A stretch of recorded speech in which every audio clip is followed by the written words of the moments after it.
पाक रूह की तहरीक के साथ एक एक ईमानदार,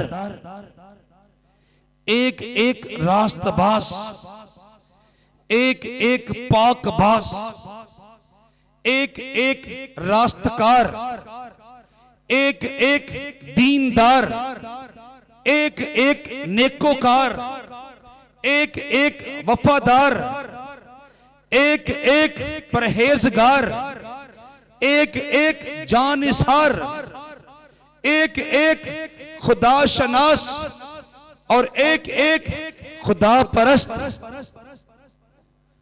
जिसने मसीह खुदावंद के वसीला से कादर मुतलक आसमानी बुजुर्ग और ला तब्दील खुदा की फर्जंदियत का हक पाया है, वो खुदावंद यीशु मसीह की बाबत पुकार पुकार कर कहता है, मैं तो उस जात का पुजारी हूं,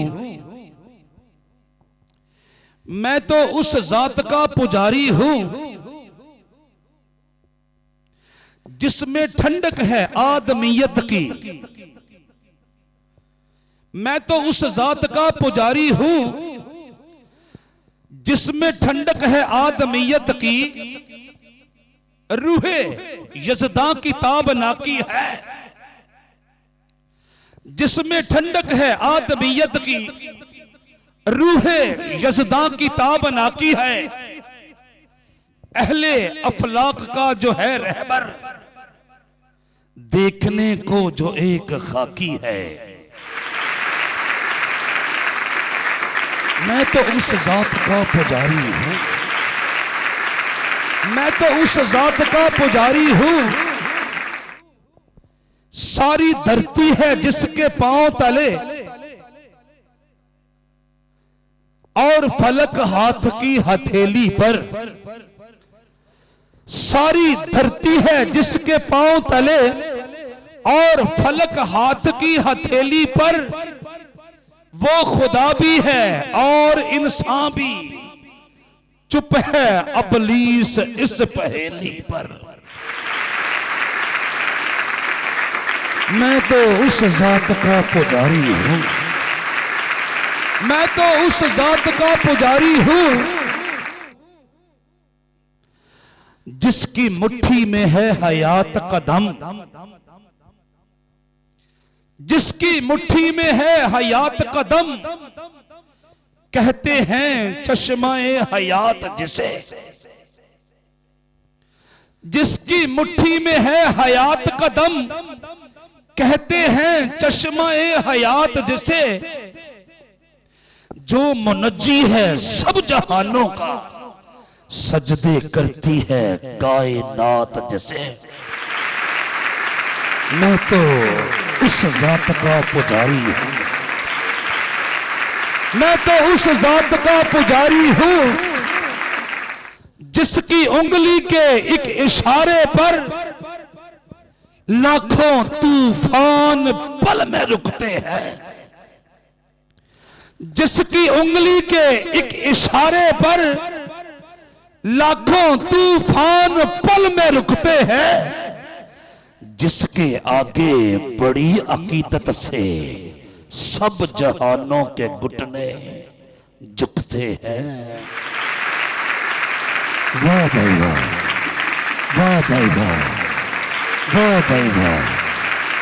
मैं तो उस जात का पुजारी हूं, मैं तो उस जात का पुजारी हूं जिसकी सूली की एक परछाई सारे आलम के दाग ढांपती है, जिसकी सूली की एक परछाई सारे आलम के दाग ढांपती है,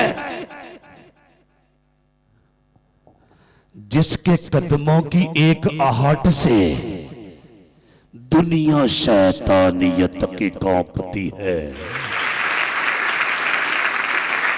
मैं तो उस जात का पुजारी हूं, मैं तो उस जात का पुजारी हूं जो उठा सकता है पहाड़ों को और समंदर में डाल सकता है, जो उठा सकता है पहाड़ों को और समंदर में डाल सकता है, कश्तियों को भंवर के घेरे से हाथ जिसका निकाल सकता है। मैं तो उस जात का पुजारी हूं, मैं तो उस जात का पुजारी हूं जिसको दरिया डबो नहीं सकते, आंधियां जिसका हुक्म मानती है। जिसको दरिया डबो नहीं सकते, आंधियां जिसका हुक्म मानती है, वुसअतें कायनात की जिसको आकाए आलमीन जानती है।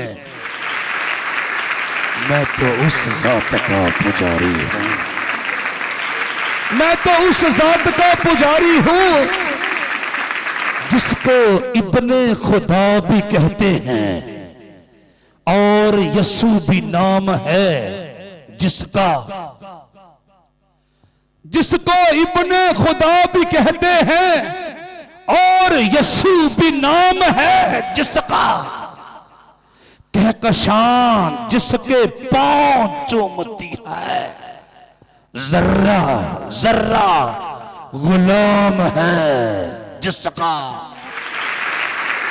मैं तो उस जात का पुजारी हूं, मैं तो उस जात का पुजारी हूं, मैं तो उस जात का पुजारी हूं। मुझे उसकी इन तमाम सफाते बाबरकात का और उसके इख्तियारात का इल्म कैसे हुआ? पूरी कायनात के अंदर उस कुदूस बरहक की आवाज बड़े शफाफ अंदाज में सुनाई देती है। मेरे बाप की तरफ से सब कुछ मुझे सौंपा गया, मेरे बाप की तरफ से सब कुछ मुझे सौंपा गया, मेरे बाप की तरफ से सब कुछ मुझे सौंपा गया। कोई बेटे को नहीं जानता सिवा बाप के, और कोई बाप को नहीं जानता सिवा बेटे के, और उसके जिस पर बेटा उसे जाहिर करना चाहे। मत्ती रसूल की मार्फत मसीह खुदावंद की जिंदगी बख्श अंजील का 11वां बाब और उसकी 27वीं आयत मुकद्दसा सफा नंबर 14 पर से मैंने आपके सामने तलावत करने का इस्तेहकाक पाया है, इस्तेहकाक पाया है। वो कुदूस बरहक जब भी बात करता कहता मैं तुमसे सच कहता हूं। हम जानते हैं मसीह खुदावंद अपनी बात का आगाज करते हुए ये अल्फाज ना भी कहें, तब भी उनकी जुबान अक़दस से कभी झूठ नहीं निकल सकता। सुन लीजिए, उस पाकीज़ा और पवित्र जात का ऐलान है, सारी कायनात सुन ले, मेरे बाप की तरफ से सब कुछ मुझे सौंपा गया। कोई बेटे को नहीं जानता सिवा बाप के, और कोई बाप को नहीं जानता सिवा बेटे के, और उसके जिस पर बेटा उसे जाहिर करना चाहे। मैंने अर्ज किया मत्ती रसूल की मार्फत मसीह खुदावंद की जिंदगी बख्श अंजील का 11वां बाब और उसकी 27वीं आयत मुकद्दसा सफा नंबर 14 पर से मैंने आपके सामने तलावत करने का इस्तेहकाक पाया है। सब कुछ सब कुछ सब कुछ मुझे सौंपा गया मेरे बाप की तरफ से। कहिए हालेलुया। मसीह खुदावंद सब कुछ से क्या मुराद है? आलम बाला पर के तमाम मुतनफ्फिसीन, जमीन पर के तमाम बशिंदगान, पताल के बताल में तमाम के तमाम बसने वाले, पूरी कायनात की तमाम जानदार और बेजान चीजें जी मेरे बाप की तरफ से सब कुछ मुझे सौंपा गया। कोई बेटे को नहीं जानता सिवा बाप के, और कोई बाप को नहीं जानता सिवा बेटे के, और उसके जिस पर बेटा उसे जाहिर करना चाहे। वाह भाई वाह, मेरे बाप की तरफ से सब कुछ मुझे सौंपा गया। अंजीले मुकद्दस के मुकद्दस और राग पर बिखरी हुई मुकद्दस सच्चाइयों का जायजा ना ले, ताकि मसीह खुदावंद के इस दावे को परखा जाए, जांचा जाए, टटोला जाए और जाना जाए कि जनाब मसीह खुदावंद अपने इस दावे में कहां तक सच्चे हैं। सुन लीजिए, सुन लीजिए, सुन लीजिए। जनाब मसीह जब उन यहूदी उलमा, यहूदी फुकहा, यहूदी फजला, यहूदी हुकामा, यहूदी मौलमीन और यहूदी वाइज़ीन की मौजूदगी में तालीम देते, लोग हैरानों से शदर रह जाते। ये तो फकीहों की तालीम ही नहीं है, ये तो फरीसियों की तालीम ही नहीं है। क्योंकि फकीहान यहूदियत इस तरह तालीम देते, फलां जगह पर फलां बात लिखी हुई। और जनाब मसीह फरमाते, मैं तुमसे ये कहता हूं कि शरीर का मुकाबला ना करना। मैं तुमसे ये कहता हूं अपने दुश्मनों से मोहब्बत करना और अपने सिताने वालों के लिए दुआ करना। मैं तुमसे ये कहता हूं कोई अपनी बीवी को हरामकारी के सबब के अलावा किसी दूसरे सबब से न छोड़े। मैं तुमसे ये कहता हूं कोई किसी पराई औरत पर बुरी ख्वाहिश से निगाह तक न करे। मैं तुमसे ये कहता हूँ दिखावे के लिए दुआ न करो। मैं तुमसे ये कहता हूँ दिखावे के लिए रोजा न रखो। मैं तुमसे ये कहता हूँ दिखावे के लिए खैरात न करो। मैं तुमसे ये कहता हूँ इशियाए खुर्द नोश के लिए फिक्रमंदी और परेशानी का इजहार न करो। मैं तुमसे ये कहता हूँ आसमानी बाप पर पूरा पूरा तवक्कल करो। मैं तुमसे ये कहता हूँ दुनियावी चीजों की तलाश के बजाय पहले उस कदूस बरहक आसमानी बाप की बादशाही और रास्तबाजी की तलाश करो। मैं तुमसे ये कहता हूँ जो कोई मेरी बात को सुनकर टाल देता है वो उस बेवकूफ और नादान आदमी की मानंद है जिसने अपने घर की बुनियाद रेत पर रखी। और मैं तुमसे ये कहता हूं जो कोई मेरी बातों को सुनकर उन पर अमल पैरा हो जाता है उस अक्लमंद और दाना आदमी की मानंद है जिसने अपने घर की बुनियाद चट्टान पर रखी।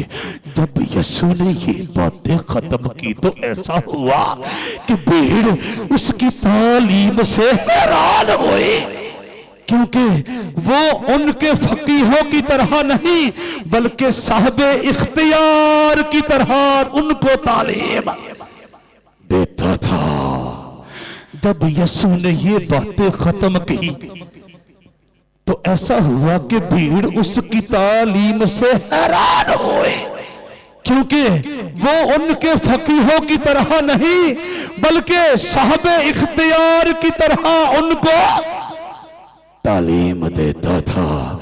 मत्ती रसूल की मारिफत मसीह खुदावंद की जिंदगी बख्श अंजील का 7वां बाब और उसकी 28वीं और 29वीं आयत मुकद्दसा सफा नंबर 10 पर से मैंने आपके सामने तलावत करने का इस्तेहकाक पाया है।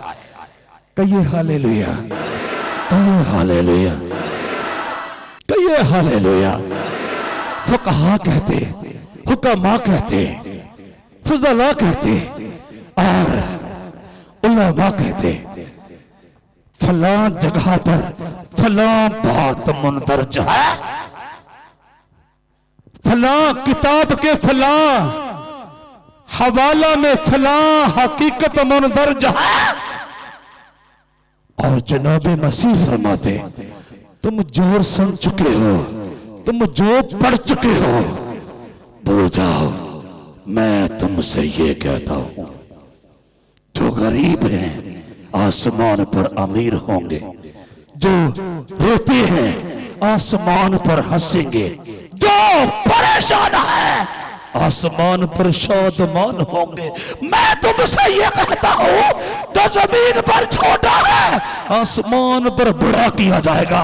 मैं तुमसे ये कहता हूं, तो जमीन पर बड़ा है आसमान पर छोटा किया जाएगा। जब यीशु ने ये बातें खत्म की तो ऐसा हुआ कि भीड़ उसकी तालीम से हैरान हुई, क्योंकि वो उनको फकीहों की तरह नहीं बल्कि साहब इख्तियार की तरह उनको तालीम देता था। मत्ती रसूल की मारिफत मसीह खुदावंद की जिंदगी बख्श अंजील और उसका 7वां भाग और उसकी 28वीं और 29वीं आयत मुकद्दसा सफ़ा नंबर 10 पर से मैंने आपके सामने तलावत करने का इस्तेहकाक पाया है।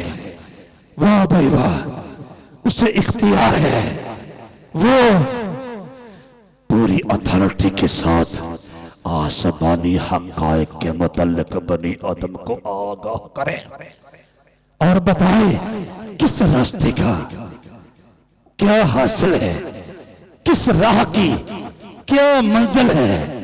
मैं तुमसे ये कहता हूं कि सुकड़ा रास्ता और तंग दरवाजा मुंतखब करना, क्योंकि वो सच्चाई का रास्ता है और अपनी जिंदगी को पहुंचाता है। मैं तुमसे ये कहता हूं, कुशादा रास्ता और खुला दरवाजा मुंतखब ना करना, क्योंकि वो बुराई का रास्ता है जो अबदी हलाकत को पहुंचाता है। वाह भाई वाह, कौन कहता है मैं तुमसे ये कहता हूं, मैं तुमसे ये कहता हूं, मैं तुमसे ये कहता हूं। भीड़ तो हैरान होगी।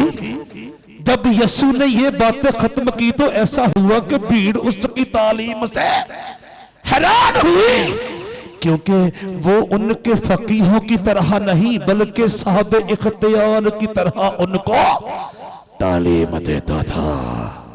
वाह भाई वाह, वाह भाई वाह, वाह भाई वाह।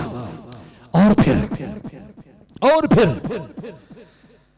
आप इंसानी दिलों के अंदर पैदा होने वाली कैफियत को, इंसानी दिलों के अंदर पैदा होने वाले जज्बात को, इंसानी दिलों के अंदर पैदा होने वाले ख्यालात को, इंसानी दिलों के अंदर पैदा होने वाले खदशात को जानने का इख्तियार रखते थे।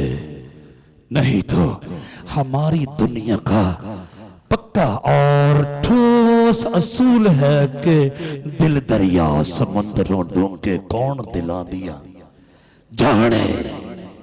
और जनाब मसीह इंसानी दिल की जमीन पर उगने वाली तमाम फसलों से इच्ची बिच्ची वक़्फ़त है। Hallelujah, hallelujah, hallelujah. उस कुदूस बरहक को इख्तियार था कि वो जान जाए आप अपने दिल में क्या सोच रहे हो, आप अपने दिल में क्या बचा रहे हो। और फिर आपके पास इख्तियार था कि आप जो बीमारी भी क्यों ना हो उसे इख्तियार के साथ झड़क दे और उस बीमारी को भागने पर मजबूर कर दे। कोई बीमारी भी क्यों ना हो, उसके दूसरे पर हक के पास इख्तियार था कि वो डांट दे और बीमारी जाती हुई दिखाए ना दे। और फिर आपके पास इख्तियार था कि आप मर्द जन में से यानी बनी आदम में से जिसके गुनाह कायम रखना चाहे कायम रखे, और जिसके गुनाह मुआफ करना चाहे मुआफ फरमा दें। कहिए हालेलुया, कहिए हालेलुया, कहिए हालेलुया, कहिए हालेलुया, कहिए हालेलुया। एक बार की बात है, कुछ लोग मसीह खुदावंद के सामने एक मफलूज को चारपाई पर डाल कर लाए। एक मुद्दत से वो फल जैसे मूजी मर्ज में मुब्तला था। जनाब मसीह खुदावंद उस मफलूज से मुखातब हुए और अपने पाकीज़ा होंठों से फरमाया, तेरे गुनाह माफ हुए। अब जो फुकहा वहां पर मौजूद थे, जो उलमा वहां पर मौजूद थे, जो फुज़ला वहां पर मौजूद थे, जो हुक्मा वहां पर मौजूद थे, अपनी जुबानों से नहीं बोले बल्कि अपने दिलों में सोचने लगे, इस आदमी के मुंह में कुफर है, इस आदमी की जुबान पर कुफर है। जिस कायनात के तख्लीककार ने बनी आदम को तख्लीक करके जमीन पर कायम और दायम किया है, उसके अलावा बनी आदम के गुनाह मुआफ करने का किसी दूसरी जात के पास कोई इख्तियार नहीं है। वो बात तो ठीक कह रहे थे, लेकिन वो पहचान नहीं रहे थे कि जो मुखातब है आखिर वो है कौन। वाह भाई वाह, यीशु ने उनके ख्याल मालूम करके कहा, तुम क्यों अपने दिलों में बुरे ख्याल लाते हो? आसान क्या है ये कहना कि तेरे गुनाह माफ हुए, या ये कहना कि उठ और चल फिर। लेकिन इसलिए कि तुम जान लो कि इब्ने आदम को जमीन पर गुनाह मुआफ करने का इख्तियार है। उसने मफलूज से कहा, उठ अपनी चारपाई उठा और अपने घर चला जा। वो उठकर अपने घर चला गया। कहिए हालेलुया, कहिए हालेलुया। लोग ये देखकर डर गए और खुदा की तमजीद करने लगे, जिसने आदमियों को ऐसा इख्तियार बख्शा। हालेलुया, वाह भाई वाह, वाह भाई वाह। वो सब तो अपनी दानिश्त में उसे मुकम्मल तौर पर इंसान ख्याल कर रहे थे ना। सुन लीजिए, यीशु ने उनके ख्याल मालूम करके कहा, पहली बात मैंने अर्ज किया, उस कद्दूस बरहक के पास इख्तियार है कि वो इंसानी दिलों के अंदर पैदा होने वाली कैफियत को, इंसानी दिलों के अंदर पैदा होने वाले जज्बात को, इंसानी दिलों के अंदर पैदा होने वाले ख्यालात को और इंसानी दिलों के अंदर पैदा होने वाले खदशात को बूझ ले, जान ले और समझ ले। नंबर 2, आपके पास इख्तियार है कि आप जिसके गुनाह चाहे कायम रखें, आप जिसके गुनाह चाहे माफ फरमा दें। नंबर 3, आप जिस बीमारी को झुटकते कभी हो सकता है कि वो मुतल्लका आदमी को छोड़कर भाग न जाए। और इन आयात मुबारका में हम मसीह खुदावंद के इन तीनों इख्तियारात को यकजा देखते हैं। यीशु ने उनके ख्याल मालूम करके कहा, तुम क्यों अपने दिलों में बुरे ख्याल लाते हो? आसान क्या है ये कहना कि तेरे गुनाह माफ हुए, या ये कहना कि उठ और चल फिर।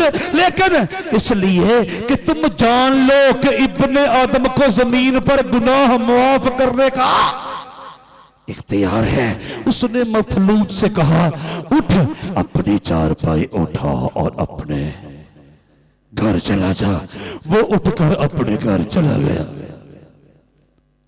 लोग ये देखकर डर गए और खुदा की तमजीद करने लगे जिसने आदमियों को ऐसा इख्तियार बख्शा। मत्ती रसूल की मार्फत मसीह खुदावंद की जिंदगी बख्श अंजील का 9वां बाब और उसकी 4थी ता 8वीं आयत मुकद्दसा सफा नंबर 11 पर से मैंने आपके सामने तलावत करने का इस्तेहकाक पाया है। वाह भाई वाह। वो कहते हैं जिसने तुमसे जो कुछ कह दिया भूल जाओ, अब मैं तुमसे ये कहता हूं, मेरे सिखाए हुए रमूज असरार से वाकफियत हासिल कर लो, आशनाई हासिल कर लो, हयात अबदी में दाखिल हो जाओगे। और लोग हैरान होते, ये फकीहों की मानन तालीम नहीं देता बल्कि साहब इख्तियार की तरह तालीम देता है। और फिर आप दिलों के ख्यालात बूझ लेते, दिलों की कैफियत बूझ लेते, दिलों के जज्बात बूझ लेते और दिलों के खदशात बूझ लेते।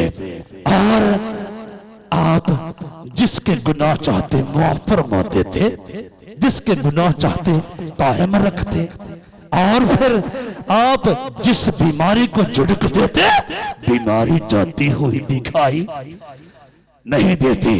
और इन आयात मुकद्दसा में मैंने अर्ज किया मसीह खुदावंद के इन तीनों इख्तियारात को बड़ी सफाई के साथ हम देख सकते हैं। यीशु ने उनके ख्याल मालूम करके कहा, तुम क्यों अपने दिलों में बुरे ख्याल लाते हो? आसान क्या है ये कहना कि तेरे गुनाह माफ हुए, या ये कहना कि उठ और चल फिर, लेकिन इसलिए कि तुम जान लो कि इब्ने आदम को जमीन पर गुनाह माफ करने का इख्तियार है। उसने मफलूस से कहा, उठ अपनी चारपाई उठा और अपने घर चला जा।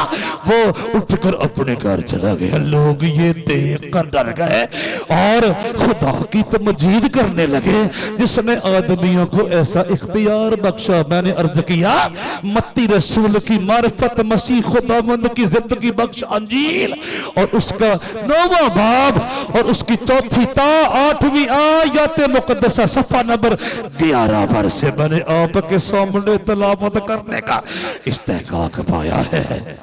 कहिए हालेलुया, कहिए हालेलुया, कहिए हालेलुया। वाह भाई वाह। मेरे बाप की तरफ से सब कुछ मुझे सौंपा गया। कोई बेटे को नहीं जानता सिवा बाप के, और कोई बाप को नहीं जानता सिवा बेटे के और उसके जिस पर बेटा उसे ज़ाहिर करना चाहे।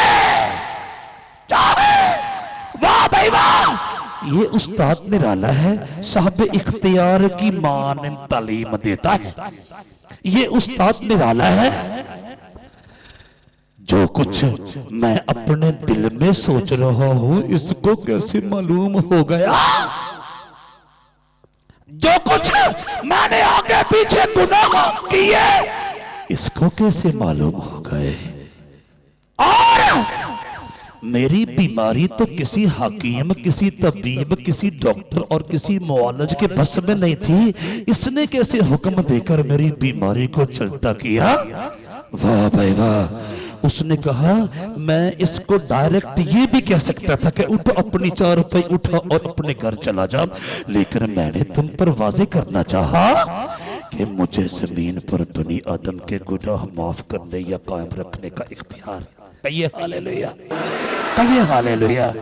और फिर शयातीन पर,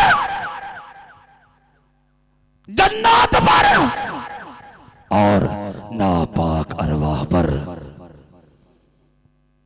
आपको मुकम्मल इख्तियार है, मुकम्मल इख्तियार है। यीशु ने उसे जुड़क कर कहा चुप रह और इसमें से निकल जा। बस वो नापाक रूह उसे मरोड़ कर और बड़ी आवाज से चिल्लाकर उसमें से निकल गए। और सब लोग हैरान हुए और आपस में ये कहकर बहस करने लगे कि ये क्या है, ये तो नई तालीम है। वो नापाक रूहों को इख्तियार के साथ हुक्म देता है और वो उसका हुक्म मानती है। मरकज रसूल की मार्फत मसीह खुदावंद की जिंदगी बख्श अंजील का पहला बाब और उसकी 25वीं ता 27वीं आयत मुकद्दसा सफा नंबर 35 पर से मैंने आपके सामने तलावत करने का इस्तेकाक पाया है। कहिए हालेलुया, कहिए हालेलुया, कहिए हालेलुया। आप इख्तियार के साथ तालीम देते हैं और कहते हैं जो कुछ मैं फरमा रहा हूं यही अटल है, जो कुछ मैंने कह दिया यही हकीकत पर मबनी है। आप इख्तियार के साथ दिलों की तमाम कैफियत पूछ लेते हैं। आप इख्तियार के साथ बीमारियों को भाग जाने का हुक्म सुनाते। आप इख्तियार के साथ बनी आदम के गुनाह माफ फरमाने का ऐलान फरमाते हैं। अब शयातीन की अरवाह पर भी आपको इख्तियार है। वाह भाई वाह, नापाक अरवाह पर भी आपको इख्तियार है। वाह भाई वाह। और जन्नत की अरवाह पर भी आपको इख्तियार है। मैंने अर्ज किया आप एक इबादत खाना में तालीम दे रहे हैं और वहां पर एक बदरूह गिरफ्त आदमी मौजूद हुआ है और उस आदमी में से बदरूह ने पुकार कर कहा है यस्सु नासरी, तू मुझे हिलाकत में डालने को आया है। मैं तुझे जानती हूं तो खुदा का कुद्दूस है। यस्सु ने उसे झड़क कर कहा चुप रहे और इसमें से निकल जा। बस वो नापाक रूह उसे मरोड़ कर और बड़ी आवाज से चिल्ला कर उसमें से निकल गई और सब लोग हैरान हुए और आपस में ये कहकर बहस करने लगे कि ये क्या है, ये तो नई तालीम है। वो नापाक रूहों को भी इख्तियार के साथ हुक्म देता है और वो उसका हुक्म मानती है।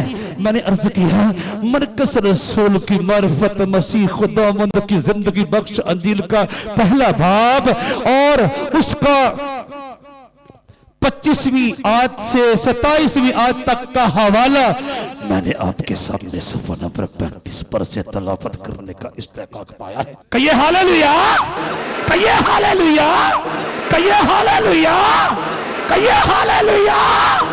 वाह भाई वाह, वाह भाई वाह, वाह भाई वाह, वाह भाई वाह। जनाब मसीह दावे के तौर पर पूरी कायनात के आमने सामने खड़े होकर ऐलान फरमा रहे थे मेरे बाप की तरफ से सब कुछ मुझे सौंपा गया और कोई बेटे को नहीं जानता सिवा बाप के और कोई बाप को नहीं जानता सिवा बेटे के और उसके जिस पर बेटा उसे जाहिर करना चाहे।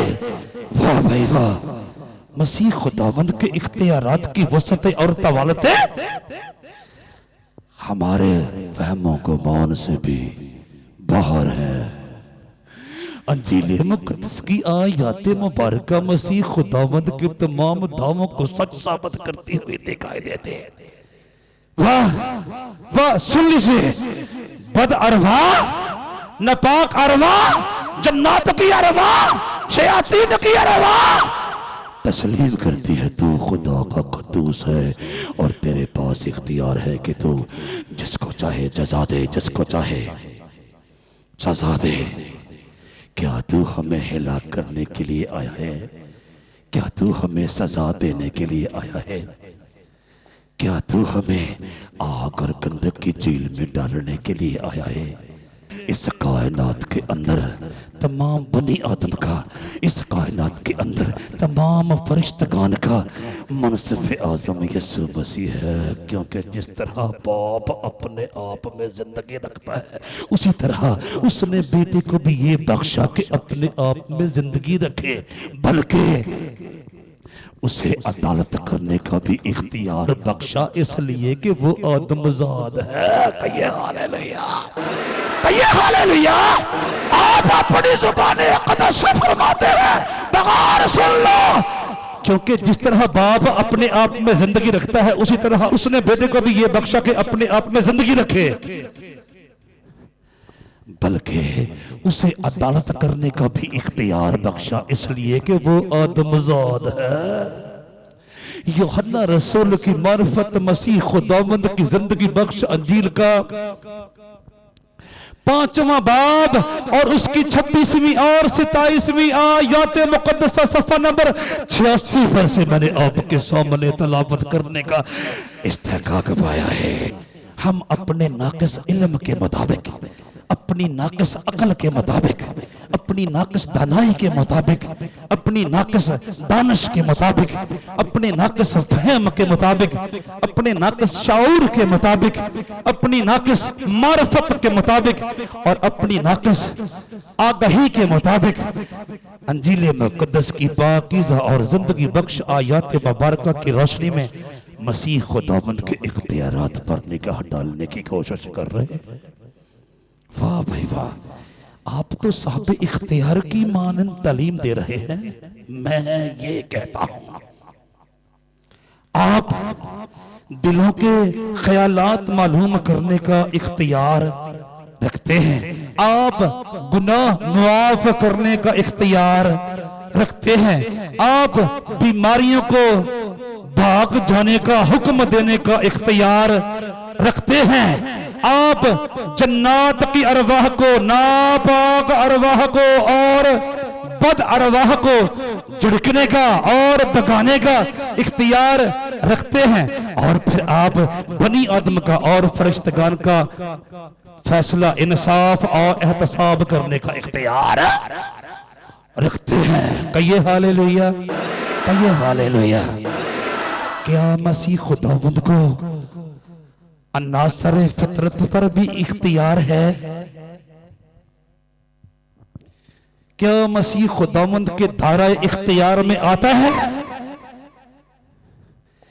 कि आप इन अनासर फितरत को हुक्म दें और अनासर फितरत आपके हुक्म की तामील करे? सुन लीजिए, आपके पास इख्तियार है कि आप समंदरों के तलातम खेज थपेड़ों पर खरामा खरामा चले, यानी चहल कदमी करें।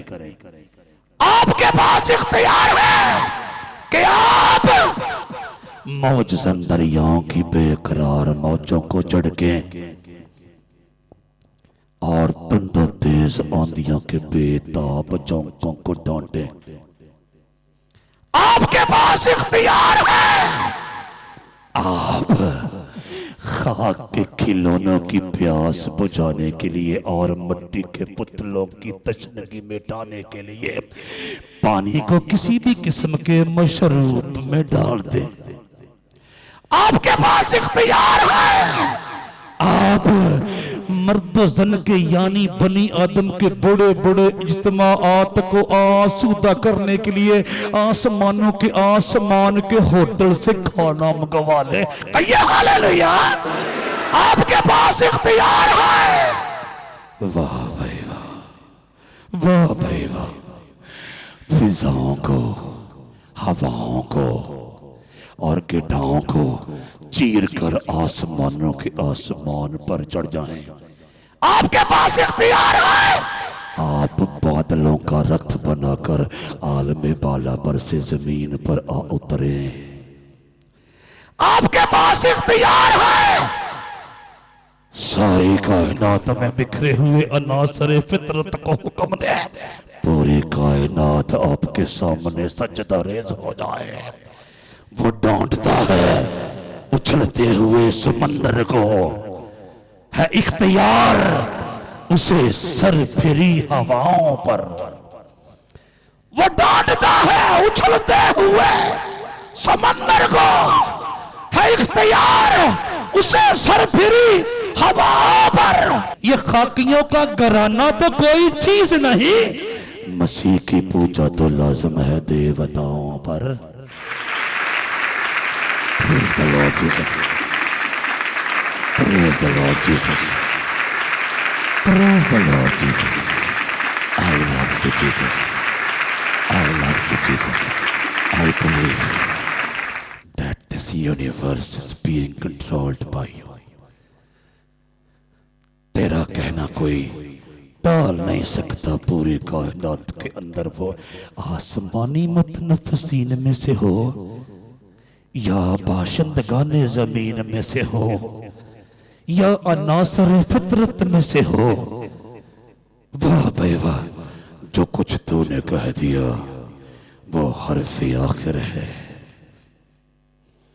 चले आपको अंजीली जुबान में एक वाकया सुनाते हैं। आप दरिया के किनारे पर वाकया एक शहर में सारा दिन अजीम शान काम करते रहे।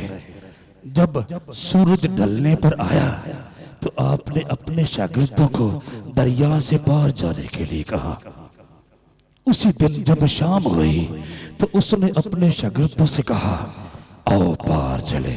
उसी दिन जब शाम हुई तो उसने उनसे कहा, आओ पार चले। और वो भीड़ को छोड़कर उसे जिस हाल में वो था कश्ती पर साथ ले चले और उसके साथ और कश्तियां भी थी। तब बड़ी आंधी चली और लहरें कश्ती पर यहाँ तक आई कि कश्ती पानी से भरी जाती थी और वो खुद पीछे की तरफ गद्दी पर सो रहा था। बस उन्होंने उसे जगा कर कहा, ए उस्ताद, क्या तुझे फिक्र नहीं कि हम हिलाक हुए जाते हैं? उसने उठकर हवा को डांटा और पानी से कहा, साकत हो, थम जा। बस हवा बंद हो गई और बड़ा अमन हो गया। फिर उनसे कहा, तुम क्यों डरते हो? अब तक ईमान नहीं रखते? और वो निहायत डर गए और आपस में कहने लगे, ये कौन है कि हवा और पानी भी इसका हुक्म मानते हैं? क़िलाफ़त करो मसीह खुदावंद के इख्तियार के लिए। वाह भाई वाह, वाह भाई वाह, वाह भाई वाह, वाह भाई वाह। उसी दिन जब शाम हुई तो उसने उनसे कहा, आओ पार चले। और वो भीड़ को छोड़कर उसे जिस हाल में वो था कश्ती पर साथ ले चले और उसके साथ और कश्तियां भी थी। तब बड़ी आंधी चली और लहरें कश्ती पर यहां तक आई, एक कश्ती पानी से भरी जाती थी और वो खुद पीछे की तरफ गद्दी पर सो रहा था। बस उन्होंने उसे जगा कर कहा, ए उस्ताद, क्या तुझे फिक्र नहीं कि हम हिलाक हुए जाते? कहिए हालेलुया। और वो खुद पीछे की तरफ गद्दी पर सो रहा था। बस उन्होंने उसे जगा कर कहा, ए उस्ताद, क्या तुझे फिक्र नहीं कि हम हिलाक हुए जाते हैं? उसने उठकर हवा को डांटा, उसने उठकर हवा को डांटा और पानी से कहा, साकत हो, थम जा। बस हवा बंद हो गई और बड़ा अमन हो गया। फिर उनसे कहा, तुम क्यों डरते हो? अब तक ईमान नहीं रखते? और वो निहायत डर गए और आपस में कहने लगे, ये कौन है कि हवा और पानी भी इसका हुक्म मानते हैं? बरकस रसूल की मार्फत मसीह खुदावंद की जिंदगी बख्श अंजील का चौथा बाब और उसकी 35वीं आयत से 41वीं आयत तक का हवाला सफ़ा नंबर 38 पर से मैंने आपके सामने तलावत करने का इस्तेकाक पाया है। कहिए हालेलुया, कहिए हालेलुया, कहिए हालेलुया। वाह भाई वाह, वाह भाई वाह, वाह भाई वाह, वाह भाई वाह। वो अखियां कादियां अखियां ने जुड़ियां नाल मसीह दे जुड़दियां नहीं। वो अखियां कादियां अखियां ने जड़ियां नाल मसीह दे जुड़दियां नहीं। जुड़ जादियां जेड़ियां एक बारी भावें लख मोड़ो वो मुड़दियां नहीं। पल्ला फलिया जिन्ना मसीह वाला वो ते किसे भी गलों थुड़दियां नहीं। जिन्ना बेड़ियां दा मसीह मला बनिया वो बेड़ियां कदी भी रुड़दियां नहीं। वाह भाई वाह, वाह भाई वाह, वाह भाई वाह। उसी दिन जब शाम हुई तो उसने उनसे कहा आओ पार चले, और वो भीड़ को छोड़कर उसे जिस हाल में वो था कश्ती पर साथ ले चले, और उसके साथ और कश्तियां भी थी। तब बड़ी आंधी चली और लहरें कश्ती पर यहां तक आई कि कश्ती पानी से भरी जाती थी, और वो खुद पीछे की तरफ गद्दी पर सो रहा था। बस उन्होंने उसे जगाकर कहा, ए उस्ताद, क्या तुझे फिक्र नहीं कि हम हिलाक हुए जाते? उसने उठकर हवा को डांटा और पानी से कहा, साकित हो, थम जा। बस हवा बंद हो गई और बड़ा अमन हो गया। फिर उनसे कहा, तुम क्यों डरते हो? अब तक ईमान नहीं रखते? और वो निहायत डर गए और आपस में कहने लगे, ये कौन है कि हवा और पानी भी इसका हुक्म मानते हैं? मैंने अर्ज किया, मरकज रसूल की मारिफत मसीह खुदावंद की जिंदगी बख्श आजील का चौथा बाब और उसकी 35वीं ता 41वीं आयत मुकद्दसा सफा नंबर 38 पर से मैंने आपके सामने तलावत करने का इस्तेकाक पाया है। कहिए हालेलुया। उसके इख्तियारात की क्या बात करें।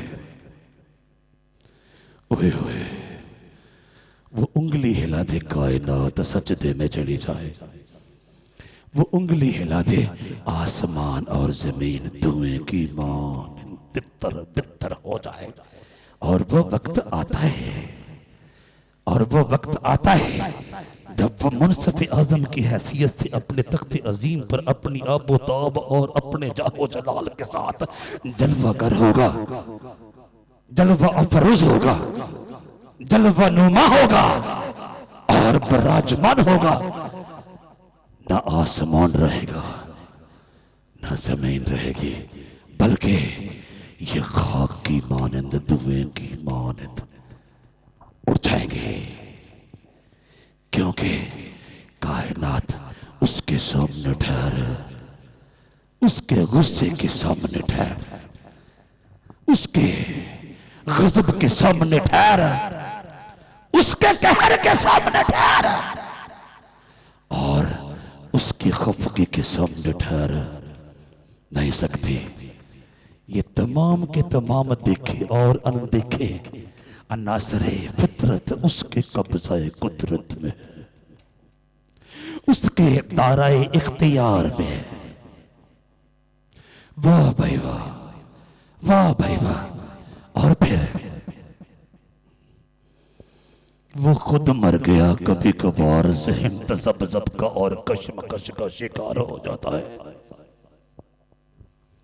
अगर उसके इख्तियारात की वुसअतें, अगर उसके इख्तियारात की तवालतें लामहदूद हैं, उस पर मौत कैसे गालिब आ गई? वो मौत के शिकंजे में कैसे चला गया?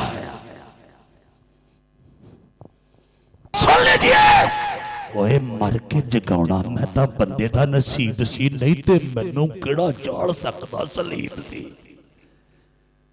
क्या तू इस फिलॉसफी को अंडरस्टैंड नहीं करता? मेरे बाप का मनसूबा ये था कि मैं बनी आदम के लिए कुर्बानी का बर्रा बन जाऊं और सारी कायनात के अंदर बिखरे हुए खाक के खिलौनों और मिट्टी के पुतलों की बदकिरदारियों का कफारा अदा करूं। चुनाचे मुझे अपने आसमानी बाप के हुक्म के मुताबिक उसके मनसूबे को तकमीली शक्ल देने के लिए मौत की बाह में जाना पड़ा। अदरवाइज मौत कौन है मुझे दबोचने वाली? मैं अपने पांव के नीचे लताड़ के रखना दूं? ओए ओए, ऐसा ही हुआ, ऐसा ही हुआ, ऐसा ही हुआ। बाप मुझसे इसलिए मोहब्बत रखता है कि मैं अपनी जान देता हूं ताकि उसे फिर ले लूं।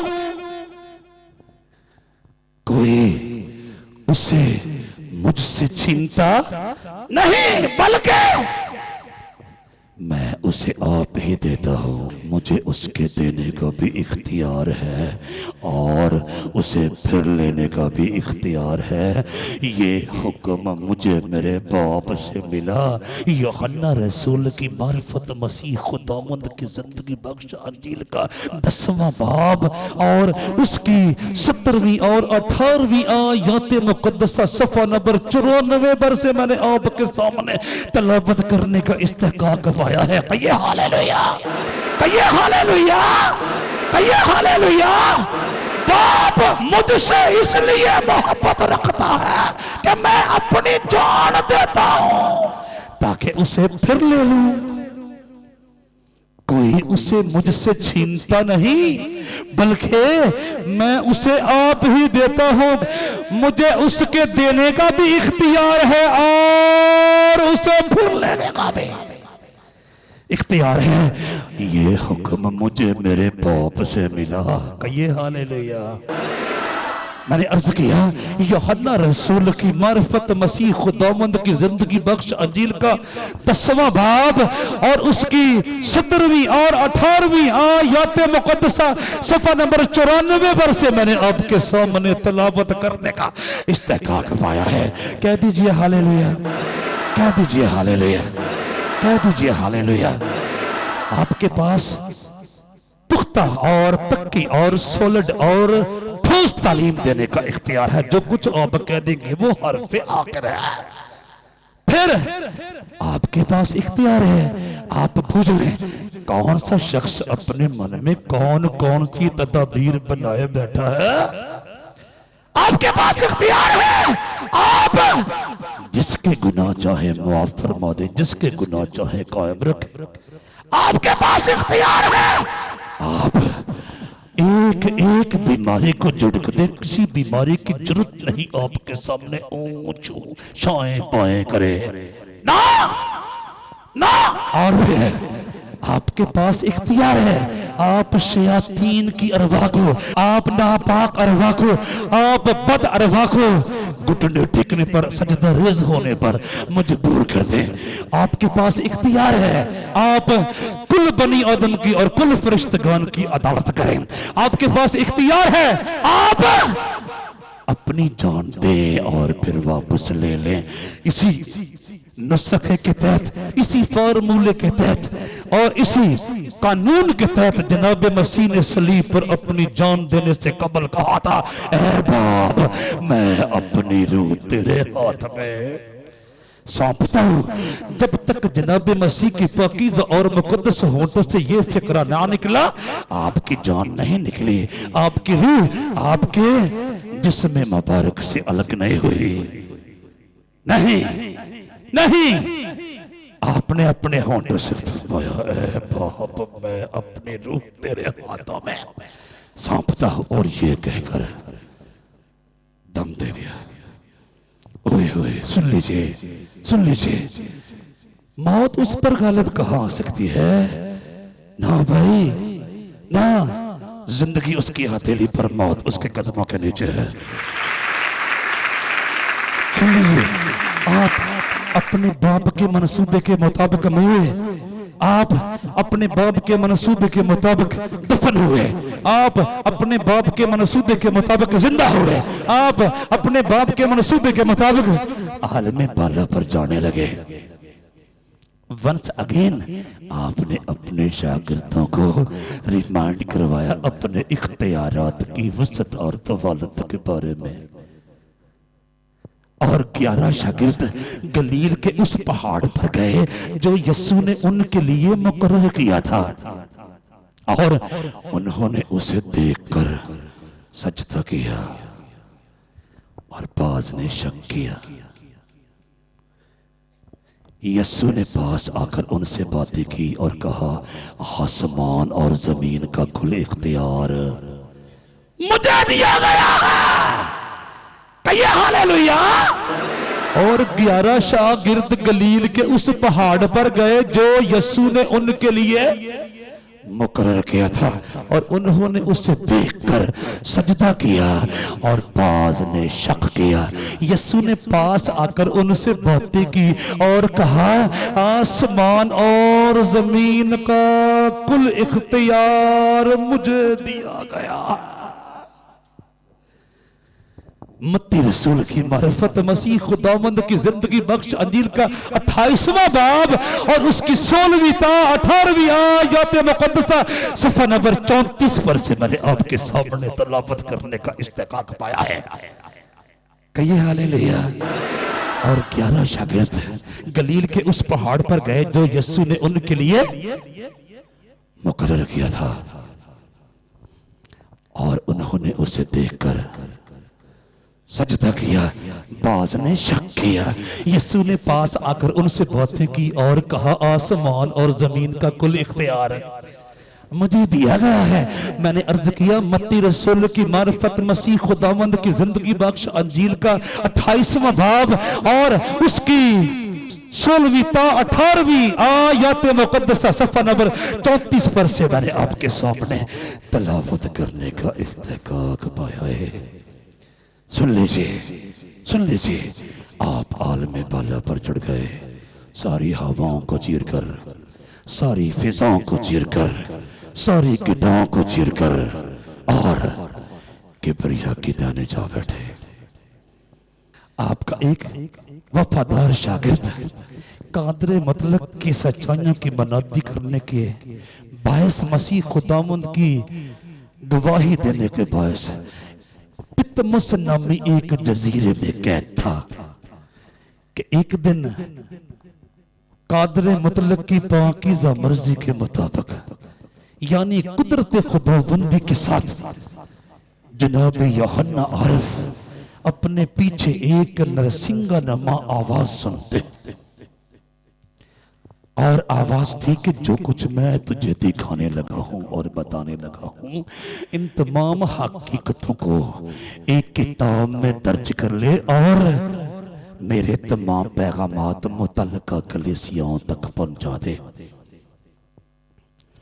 आप फरमाते हैं मैंने उस आवाज देने वाले को देखने के लिए मुंह फेरा जिसने मुझसे कहा था और फिर कर सोने के 7 चिराग दान देखे और उन चिराग दानों के बीच में एक आदमजात सा शख्स देखा जो पांव तक का जामा पहने और सोने का सीना बंद सीना पर बांधे हुए था और उसका सर और बाल सफेद ऊन बल्कि बर्फ की मानंद सफेद थे और उसकी आंखें आग के शोला की मानंद थी और उसके पांव उस खालिस पीतल के से थे जो भट्टी में तपाया गया हो और उसकी आवाज जोर के पानी की सी थी और उसके दाहिने हाथ में 7 सितारे थे और उसके मुंह में से एक 2धारी तेज तलवार निकलती थी और उसका चेहरा ऐसा चमकता था जैसे तेजी के वक्त आफताब। जब मैंने उसे देखा तो उसके पांव में मुर्दा सा गिर पड़ा और उसने ये कहकर मुझ पर अपना दाहिना हाथ रखा कि खौफ न कर, मैं अव्वल और आखिर और जिंदा हूं। मैं मर गया था और देख अब्दुल अबाद जिंदा रहूंगा और मौत और आलमे अरवाह की कुंजियां और मौत और आलमे अरवाह की कुंजियां और मौत और आलमे अरवाह की कुंजियां और मौत और आलमे अरवाह की कुंजियां मेरे पास है। चलियां जहान दियां फिरदियां कुंजियां यीशु को पूछो कायनात दियां कुंजियां। Praise the Lord Jesus। वाह भाई वाह, वाह भाई वाह। यूहन्ना आरिफ की मारिफत मसीह खुदावंद का जिंदगी बख्श मुकाशफा और उसका पहला बाब और उसकी 12वीं ता 18वीं आयत मुकद्दसा सफ़ा नंबर 242 पर से मैंने आपके सामने तलावत करने का इस्तेकाक पाया है। ये तो वो मुर्शिद निकला, ये तो वो आका निकला, ये तो वो उस्ताद निकला, ये तो वो हस्ती निकली। एक इख्तियार किया, 2 इख्तियार किया, 3 इख्तियार किया, 4 इख्तियार किया। उसका कौन कौन सा इख्तियार करवाएं? वो तो कहता पूरी कायनात की चाबियां मेरे पास हैं, मैं चाहूं खोल दूं, मैं चाहूं बंद कर दूं। कहिए हालेलुया। वो मुनज्जी है सब जहानों का, सामने उसके कौन बोलेगा, कौन बांधेगा उसके खोले को, उसके बांधे को कौन खोलेगा। वो मुनज्जी है सब जहानों का, सामने उसके कौन बोलेगा, कौन बांधेगा उसके खोले को, उसके बांधे को कौन खोलेगा। सुन लीजिए, यूहन्ना आरिफ बड़ी तफसील के साथ मसीह खुदावंद के पूरी कायनात पर इख्तियार रखने के बारे में बताते हैं और फरमाते हैं, मैंने उस आवाज देने वाले को देखने के लिए मुंह फेरा जिसने मुझसे कहा था, और फिर कर सोने के साथ चरागदान देखे, और उन चरागदानों के बीच में आदम जात सा एक शख्स देखा जो पांव तक का जामा पहने और सोने का सीना बद सीना पर बांधे हुए था, और उसका सर और बाल सफेद ऊन बल्कि बर्फ की मानंद सफेद थे, और उसकी आंखें आग के शोला की मानंद थी, और उसके पांव उस खालिस पीतल के से थे जो भट्टी में तपाया गया हो, और उसकी आवाज जोर के पानी किसी थी, और उसके दाहिने हाथ में 7 सितारे थे, और उसके मुंह में से एक 2 धारी तेज तलवार निकलती थी, और उसका चेहरा ऐसा चमकता था जैसे तेजी के वक्त आफताब।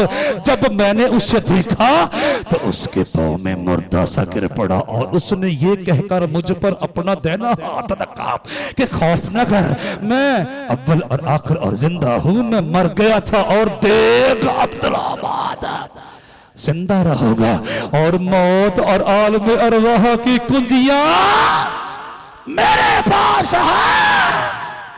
मैंने अर्ज किया, यूहन्ना आरिफ की मारिफत मसीह खुदावंद का जिंदगी बख्श मुकाशफा और उसका पहला बाब और उसकी 12वीं ता 18वीं आयत मुकद्दसा सफा नंबर 242 पर से मैंने आपके सामने तलावत करने का इस्तेकाक पाया है। भाइयों और बहनों, पूरी कायनात उसकी मुट्ठी में बंद है। मैं उसके कवानीन की मुखालफत करके, मैं उसके असूलात की मुखालफत करके, मैं उसकी पैरवी से दस्तबरदार होके आग और गंधक की जेल में तो जा सकता हूं, हलाकत और तबाही के गड्ढे में तो जा सकता हूं, उसकी अबदी बादशाही में नहीं जा सकता। क्यों? क्योंकि कायनात का जर्रा जर्रा, कायनात का सितारा सितारा, कायनात का पत्ता पत्ता और कायनात का कतरा कतरा उसके इख्तियार में है। मैं कहाँ छुप जाऊंगा? नहीं, मुझे उसके हजूर में सरनगू होना पड़ेगा, सजदा रेज़ाना पड़ेगा और सरबसजूद होना पड़ेगा। और ऐसे ही आप में से भी हर एक को अमली